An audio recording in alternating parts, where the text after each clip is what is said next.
Hello everyone, welcome to Daily Waves Inside. We are again here with brand new video on Canva.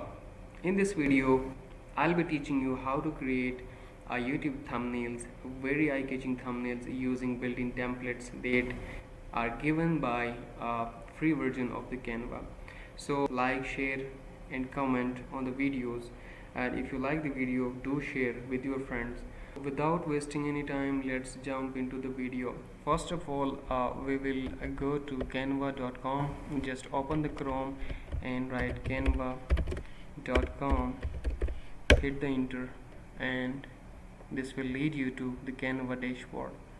The dashboard looks like this. As we discussed yesterday, in order to create any new YouTube thumbnail, just go to create design, or you have the option right here on the dashboard. Just click on this option and another screen will pop up.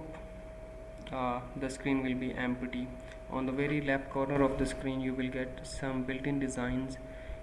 You can search the designs of your own according to the niche on which you are working. For example, let's suppose if I am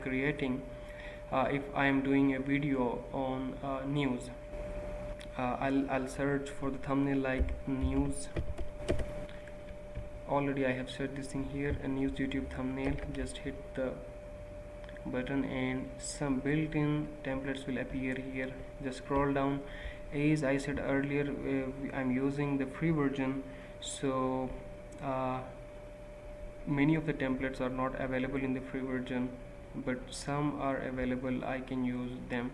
So select any of the template which suits your video. Like for example, I'll be selecting this one. So once you click on the template, it will appear next in the other screen. Now here you can play with the template according to your needs. Like you can adjust the parameters, colors and the text written on the screen. For example, let's suppose if I want to change the text, just I'll click on the text, select the text like this. I'll remove the text and I'll add, for example, I'm writing daily waves inside. Okay.